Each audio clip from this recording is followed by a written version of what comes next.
Nós estamos mais uma vez aqui estudando o Evangelho de Marcos pela graça de Deus, e hoje nós vamos entrar num trecho do Evangelho de Marcos que é um dos mais importantes nessa primeira parte desse ciclo de revelação de Jesus. Na verdade, os capítulos 6, 7 e 8 contêm dois ciclos revelatórios de Jesus que vão culminar no capítulo 8, na confissão de Pedro acerca de quem Jesus é. E isso começa aqui no capítulo 6, como a gente vai ver hoje, nesse momento aqui. Mas antes eu peço que você pare o vídeo, ore ao Senhor, peça a orientação dele e leia o texto, é um texto extenso do capítulo 6, para você se familiarizar com o que eu vou falar antes de eu poder explicar para você o texto. Agora que nós temos essa informação que você já leu e você já orou, nós vamos entrar num texto bastante importante, que é o texto do capítulo 6, porque ele tem ciclos revelatórios de Jesus.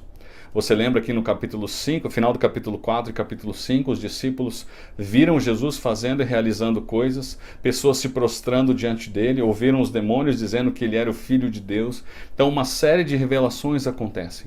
E aqui não vai ser diferente. Mas antes dessas revelações acontecerem, mais especificamente com relação à multiplicação dos pães, a gente tem uma pequena revelação de Jesus e depois o foco sai de Jesus por um tempo e é colocado em João Batista.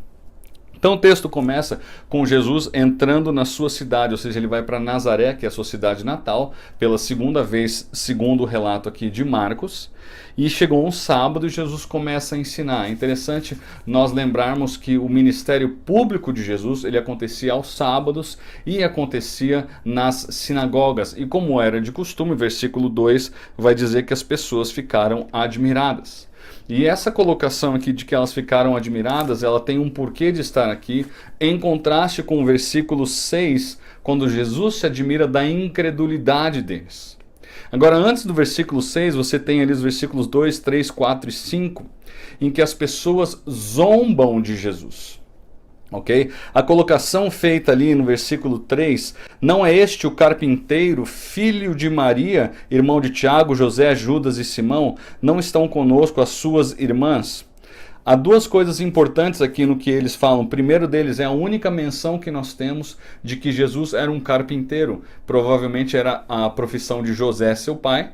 E ele seguia com essa profissão, o que era muito comum naquela época. Mas é a única menção que nós temos de Jesus como carpinteiro em todos os evangelhos. É interessante isso. E o texto vai dizer, eles disseram filho de Maria. O fato deles não mencionarem o pai de Jesus era uma forma de zombaria, como que dizendo, olha o homem de nascimento questionável. Então, esses homens zombaram de Jesus, embora se admirassem com o seu ensino, esses homens zombaram de Jesus. Ok? E aí Jesus faz uma declaração bastante interessante no versículo 4. Ele vai dizer pela primeira vez que ele é um profeta. Ok? Então nós temos até agora os discípulos ouviram no batismo, esse é o meu filho. Eles viram os demônios dizendo que Jesus era filho de Deus. E agora eles têm uma outra revelação acerca de Jesus Cristo. Jesus dizendo que ele é profeta. Ok? E aí, o versículo 5 vai dizer que Jesus não pôde fazer ali nenhum milagre, exceto impor as mãos sobre alguns doentes e curá-los. Não é que Jesus não tinha a capacidade, é que as pessoas não tinham a fé, as pessoas não criam em Jesus, por isso os milagres não eram realizados, exceto por algumas poucas pessoas que tinham esse perfil de crer em Jesus.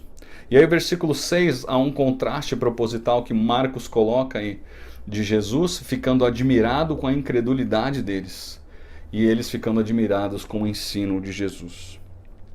E aí nós temos uma amplificação do ministério de Jesus, uma vez que essas pessoas não criam em Jesus. Jesus então envia os seus discípulos, nós estamos ali no versículo 6 já, no final do versículo 6, diz que Jesus passou a percorrer os povoados ensinando, ou seja, o ministério principal de Jesus era ensinar. Chamando os 12 para junto de si, enviou-os de 2 a 2, ou seja, 6 grupos de homens, e deu-lhes autoridade sobre os espíritos imundos. É muito interessante ver que o foco ministerial de Jesus, por um pouco de tempo, nessa situação específica, ele é ampliado, ele é aumentado, não é apenas Jesus pregando a mensagem de arrependimento, como você vê ali no versículo 12, mas 6 grupos diferentes fazendo a mesma coisa, reproduzindo aquilo que eles tinham visto Jesus fazer até agora. Ok? Então é bastante interessante você ver esse primeiro envio dos discípulos para que eles reproduzam aquilo que eles viram o seu mestre fazer até agora. E o texto é bastante claro em dizer que tanto o ensino quanto os milagres foram capacitados por Jesus.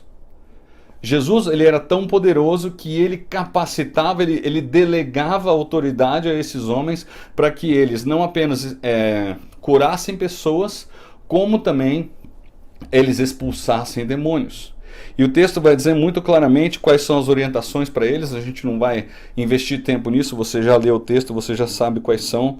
Mas no versículo 11 há uma orientação dele dizendo o seguinte: se algum povoado não os receber nem os ouvir, sacudam a poeira dos seus pés, quando saírem de lá, como testemunho contra eles. Esse sinal, basicamente, ele significava que essas pessoas que sacudiam o pé renunciavam à responsabilidade de qualquer acontecimento futuro para com essas pessoas. É como que dizendo: eu lavo as minhas mãos porque a minha parte eu fiz, você que não creu. Entre esse tempo de que os discípulos vão a esse ministério e voltam, Marcos coloca um parênteses aí bastante interessante, bastante intencional. Por quê? Porque Marcos vai relatar o que aconteceu com João Batista. E você vai entender por que ele relata isso daqui a pouquinho. Mas basicamente o texto vai mencionar aí entre o versículo 14 e o versículo 29, uma grande porção aí desse capítulo, o que aconteceu com João Batista, que era precursor de Jesus.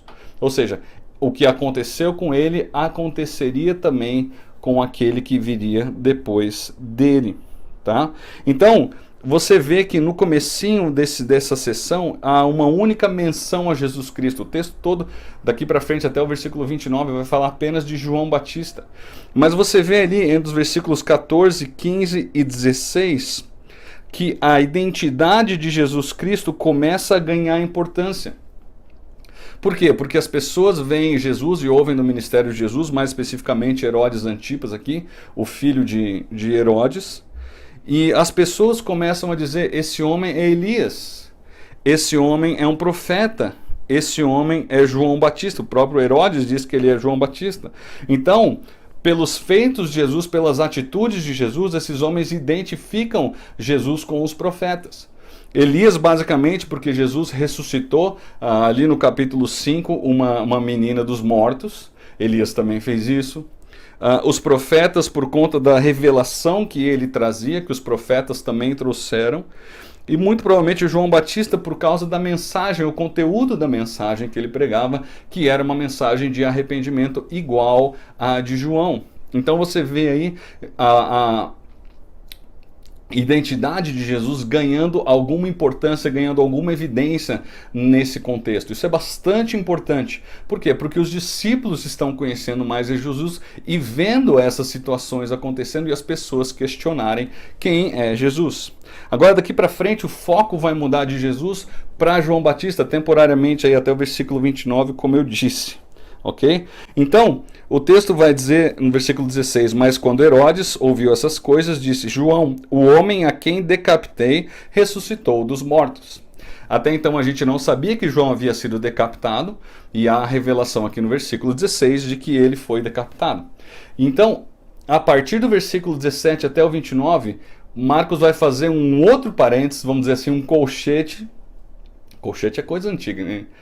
Um colchete para dizer, para revelar o que aconteceu nessa situação em que João Batista foi decapitado, ok?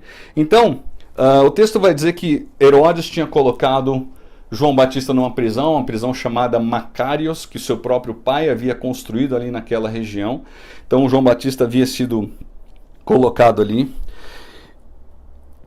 E o texto vai dizer que ele foi preso por causa de Herodias, mulher de Filipe, seu irmão, provavelmente Filipe I, ok?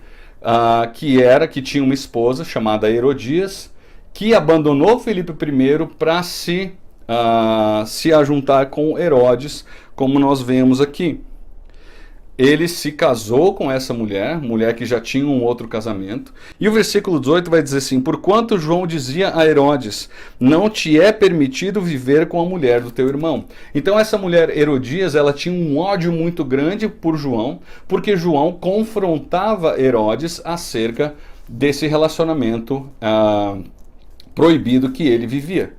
Por que João confrontava Herodes? Herodes havia se convertido ao judaísmo, esse Herodes aqui, havia se convertido ao judaísmo. Então a pregação de João basicamente mencionava a lei de Moisés, que dizia lá em Levítico capítulo 18, que você se deitar com a esposa do seu irmão era adultério, ou seja, ele não poderia fazer isso, isso era uma coisa abominável aos olhos do Senhor. Então, Herodias abominava, essa mulher abominava João por conta dessa postura de João de ter coragem e confrontar o seu superior, no caso Herodes, mas que era um convertido ao judaísmo. O versículo vai dizer assim: assim Herodias, versículo 19, odiava e queria matá-lo. Isso está bastante explícito, porque ele confrontava o pecado dessa mulher e do próprio Herodes. Porque Herodes temia João e o protegia, sabendo que ele era um homem justo e santo. É interessante você ver aí uma inversão, né? O súdito sendo temido pelo soberano, ao invés do súdito temendo o soberano. E a coragem de João foi determinante para que isso acontecesse.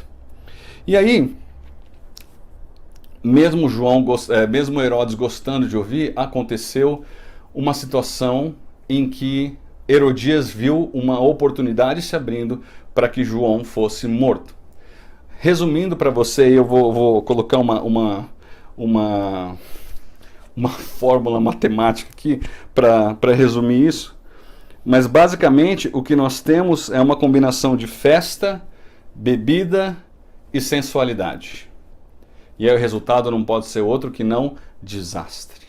Então vem essa menina, cujo nome provavelmente era Salomé, nos registros extra-bíblicos, a tradição é que o nome dela era Salomé, e que tinha por volta entre seus 12 e 14 anos. Ela fez uma dança para Herodes, muito provavelmente uma dança sensual para Herodes, e a família de Herodes toda era conhecida por ser muito depravada, então era algo que ele que ele gostava e não tinha qualquer objeção a isso. O fato dele ter dado uma festa para essas pessoas, esse banquete, muito provavelmente, ou com toda certeza, ele se embriagou, ele bebeu muito. E aí ele faz uma promessa para essa menina, porque ele havia gostado da dança que ela havia feito. Promessa essa que era irrevogável, porque o caráter das promessas dos reis era irrevogável naquela época, ele não podia mudar de ideia. E ele diz assim: prometeu-lhe sob juramento para a menina, seja o que for que me pedir, eu lhe darei até metade do meu reino. Quando a gente ouve isso, até metade do meu reino, a gente fala, uau, que promessa. Não, o reino dele era uma porcaria, não era muita coisa. É diferente de Xerxes, quando ele fala isso para Esther, em Esther capítulo 7. Xerxes era dono de muita coisa. Ao passo que Esther, ele oferece para Esther até metade do seu reino. Diferente do que acontece aqui. Tá? E aí, quando ela recebe essa oferta de Herodes, ela vai até sua mãe e a mãe fala, eu quero a cabeça de João Batista. E aí Herodes, triste e chateado pelo que havia acontecido, ele ordena então que a cabeça de João Batista seja decapitado e a cabeça seja trazida numa bandeja, e isso aconteceu e João Batista foi assim morto. Então assim fecha-se o parênteses da explicação de Marcos do que aconteceu com João Batista. Agora olha o versículo 29 comigo, porque isso é bastante importante, como ele fecha esse relato acerca de João Batista. Ok? Leia comigo o versículo 29. Tendo ouvido isso, os discípulos de João vieram e levaram o seu corpo e o colocaram num túmulo. Ok? Tendo ouvido isso, os discípulos de João vieram, levaram o seu corpo e o colocaram num túmulo. Isso é bastante importante, por quê? Porque João, como precursor de Jesus, isso era um sinal de exatamente do que viria a acontecer com Jesus e que os discípulos teriam que fazer também. Então, se esse homem que viveu de maneira piedosa sofreu esse destino, o mesmo aconteceria com aquele que viria depois dele, no caso Jesus, e o que aconteceu também com os próprios discípulos de Jesus, conforme a tradição nos mostra. E aí esse parênteses se fecha e nós entramos nesse primeiro ciclo de revelação, que vai agora do versículo 30 do capítulo 6 até o final do capítulo 8. São 2 ciclos revelatórios e eles começam os dois com multiplicação dos pães e depois se seguem com Jesus atravessando o mar juntamente com os discípulos. É interessante você ver como é que essa sequência se repete, mas isso a gente vai ver mais claramente ali no capítulo 7. Mas o que aconteceu foi que os apóstolos retornaram. Apóstolos aqui significa enviados, então pessoas que foram enviadas por Jesus, os 12, tá? Tanto que apóstolos aqui está em minúsculo também, então você pode entender que é apenas uma palavra que se refere ao quem foi enviado, ao quem foi mandado por Jesus. Os apóstolos reuniram-se a Jesus e lhe relataram tudo o que tinham feito e ensinado. É bastante interessante isso. E aí Jesus, sensível como ele sempre foi, ele oferece descanso para os seus discípulos. Ele diz assim no final do versículo 31, venham comigo para um lugar deserto e descansem um pouco. Jesus sabia como esse ministério era extenuante, era desgastante, e ele oferece descanso para essas pessoas. Ok? E aí eles se afastaram um pouco, mas o versículo 33 vai dizer, muitos dos que vieram retirar-se, muitos dos que os viram retirar-se, tendo-os reconhecido, correram a pé de todas as cidades e chegaram lá antes deles. Ou seja, eles pegaram um barco e as pessoas correram pelo litoral e chegaram no destino final antes mesmo do barco chegar ali. E qual foi a reação de Jesus? É maravilhoso e é humilhante você pensar na reação de Jesus aqui, versículo 34. Quando Jesus saiu do barco e viu uma grande multidão, teve compaixão deles, porque eram como ovelhas sem pastor. Então o que Jesus fez? Jesus despediu elas e foi descansar? Não. Jesus começou a ensiná-las. É interessante você ver que Jesus, ele tem esse carinho pelas pessoas, ele mostra como ele ama essas pessoas, porque ele abre mão do próprio descanso, da sua própria vontade natural, para o benefício dos outros. Algo que a gente tem muita dificuldade de fazer. Aliás, é interessante, só fazendo um paralelo rápido aí, no capítulo 5, nós vemos isso acontecer quando Jesus está indo com o Jairo em direção à casa de Jairo, porque a filha de Jairo está doente, e aí Jesus é interrompido pela mulher com fluxo de sangue. Então, o que você vê é Jesus sendo interrompido, e essa interrupção de Jesus não é algo que causa ira nele, não é algo que o deixa chateado, mas sim Jesus dá atenção completa a essa pessoa porque ele sabe da necessidade dessa pessoa.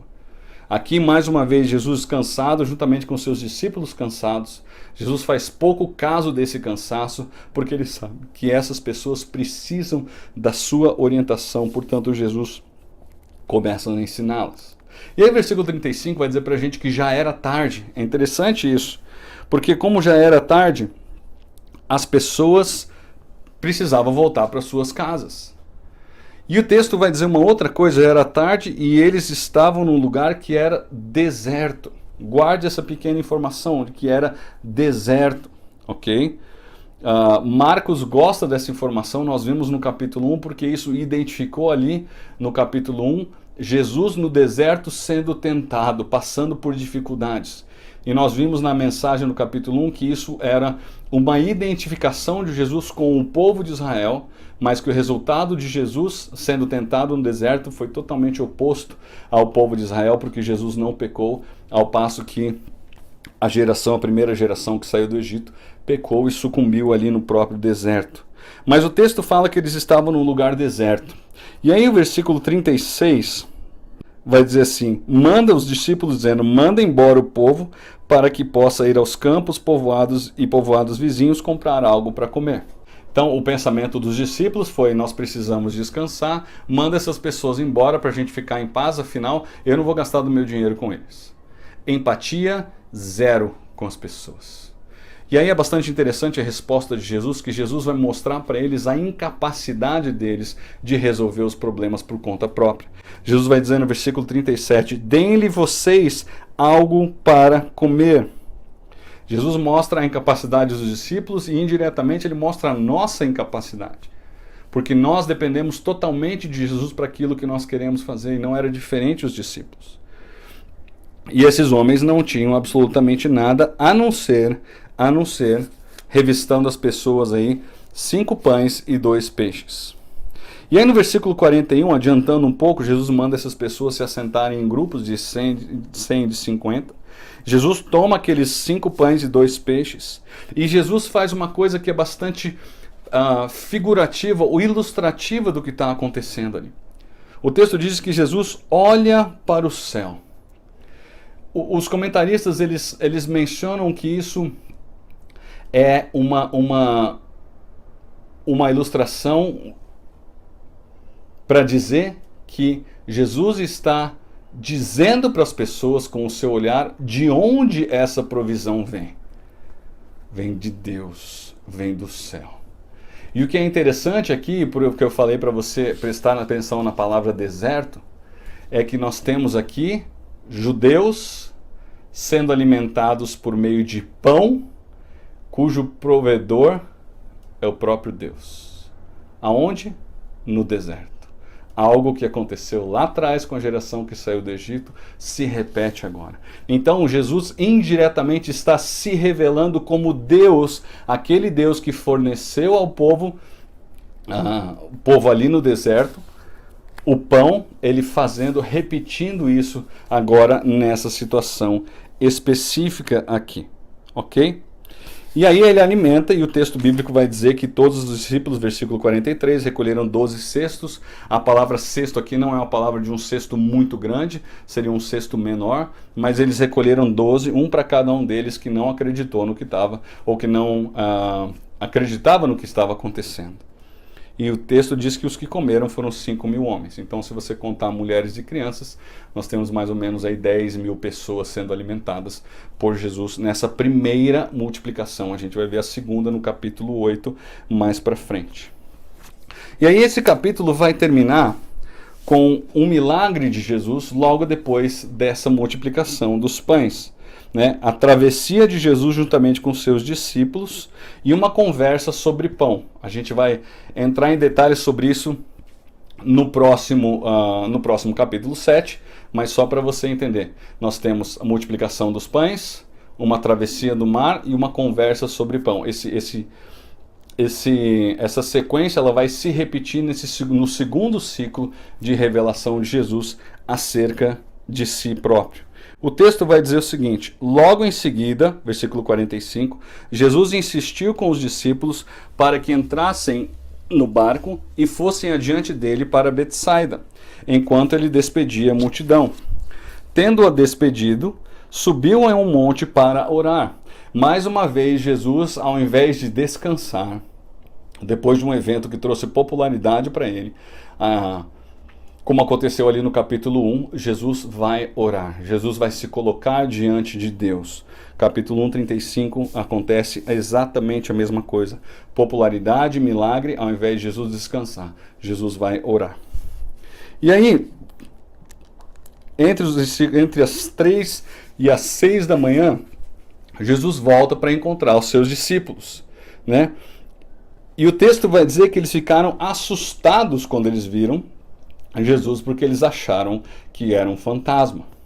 Mas, seguido o temor, veio a calmaria. Como aconteceu ali no capítulo 4, quando eles estavam assustados com a tempestade, Jesus acalmou a tempestade. O texto vai dizer, versículo 51, Jesus subiu no barco para junto deles, depois de andar sobre as águas, ok? E o vento se acalmou assim que Jesus entrou no barco. E eles ficaram o quê? Atônitos. A mesma expressão usada no capítulo 5, versículo 42, depois que a menina, a filha de Jairo, foi curada. Diz que os discípulos ficaram atônitos. Então você percebe essa revelação de Jesus sendo cada vez maior e qual tem sido a reação dos discípulos com relação ao nome de Jesus. E é interessante que se você olhar aqui rapidamente no versículo 50, eu acabei pulando isso, mas eu preciso mencionar isso. Jesus faz uma autorrevelação seguida de um conselho. Ele diz assim, na verdade a autorrevelação está no meio da frase de Jesus, ele diz 3 coisas. Primeira coisa ele diz coragem, segunda coisa ele diz sou eu, terceira coisa ele diz não tenham medo. O elemento central dessa frase literalmente é sou eu, aquele que pode prover para você tranquilidade em meio à situação de dificuldade. E aí o versículo 52, depois de dizer o versículo 51 que eles estavam atônitos, o versículo 52 vai dizer, pois não tinham entendido o milagre dos pães. O coração deles estava endurecido. Basicamente o que Marcos está dizendo aqui é que eles ainda estavam espiritualmente insensíveis ao que estava acontecendo, como a gente vai ver no capítulo 7 e no capítulo 8. Depois então o texto termina dizendo que eles atravessaram, chegaram na outra margem, ali em Genezaré, mais ou menos 4 quilômetros da onde eles começaram a sua viagem. E o versículo, mais uma vez, o capítulo mais uma vez vai dizer que Jesus não tinha qualquer descanso. Olha os versículos finais ali, 54 a 56. Logo que desembarcaram, o povo reconheceu a Jesus. Eles percorriam toda aquela região e levavam os doentes em macas para onde ouviam que ele estava. E onde quer que ele fosse, povoados, cidades ou campos, levavam os doentes para as praças. Suplicavam-lhe que pudessem pelo menos tocar na borda do seu manto, e todos os que nele tocavam eram curados. É uma situação sensacional, é uma situação totalmente única na história, até um futuro quando isso acontecer de novo no reino milenar de Jesus. Mas o fato é que Jesus estava demonstrando abertamente quem ele era, e os discípulos progressivamente estavam conhecendo mais o Messias, embora o texto tenha mencionado que o coração deles ainda estava insensível espiritualmente para o que tinha acontecido. Ok? Então assim a gente termina o capítulo 6, e aí depois a gente vai para esse ciclo, a continuação desse ciclo revelatório do Messias no capítulo 7. Que Deus te abençoe e te guarde. Obrigado por essa oportunidade aí. Tchau, tchau.